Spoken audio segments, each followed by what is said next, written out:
This is 47B. So what ideas come out of the Enlightenment, especially from the scientific work, the study, where they're following the clues that God's left us in his creation, and so we can get these formulas and see these constants, how God is consistent for us? What ideas do we get from the Enlightenment, from Copernicus, Kepler, Galileo? Well, we are part of a larger universe. What God has made is even bigger than we thought. People in the church can be wrong.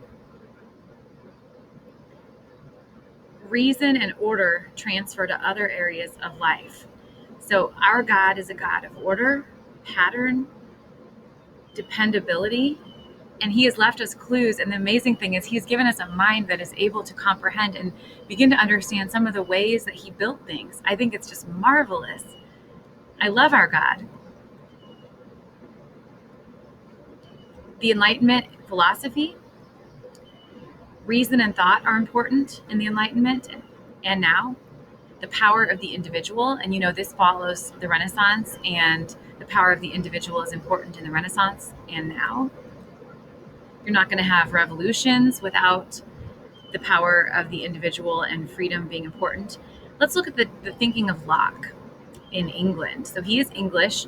He thinks that self-government is the best kind of government. He teaches that God has given us, people, natural rights, which include life and liberty and property.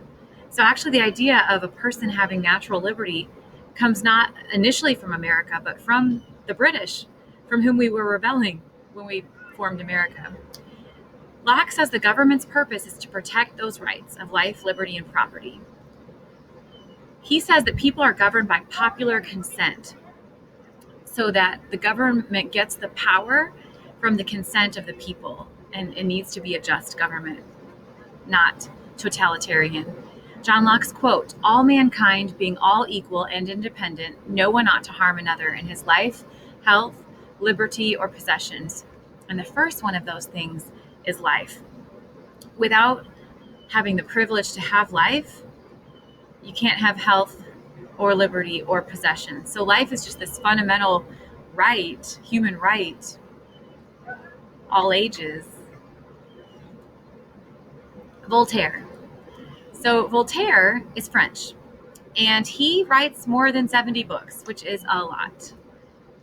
He teaches tolerance. He teaches freedom of religion, not freedom from religion, freedom of religion, freedom of speech. And he famously says, "I do not agree with what you have to say, but I'll defend to the death your right to say it." Rousseau is also French. Some of these guys are going to end up leading to the French Revolution with their ideas. He publishes The Social Contract in 1762. He teaches individual freedom. He teaches that civilization corrupts man's natural goodness and thinks that direct democracy, all the people making all the decisions, is the best form of government. So he wouldn't really support a big country or a big, mass empire, because you couldn't have all the people contributing to the decisions. His quote, "Every man has a right to risk his own life for the preservation of it." That's kind of interesting. What is the impact of the Enlightenment? A belief in progress? A secular outlook. Now, some say that that's a result of the Enlightenment, but you have to look at some of the key leaders. Many of the key scientific and political leaders of the Enlightenment are devout Christ followers. So I think we always have the potential as humans to take our freedom and to use that to run away from God instead of towards God. But we can use our freedom to run to God and to please him. The importance of the individual.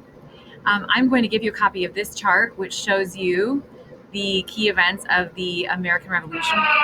We'll talk about that in class, but now we're moving on to the French Revolution. Let's talk about the three estates or classes in the French Revolution. So the first estate or class is the clergy, 1% of the population. The second are the nobles, 2%. And the third is everyone else, 97% of the population. The first thing you should begin to think about when you're seeing this is that, wow, these people are not being represented because they only get one group or one estate, and they make up so many of the people. So you really have the decisions being made by a very small percentage of the population. And the third estate is upset. Two reasons that they're upset: rising prices and poor treatment. The first and second estates are not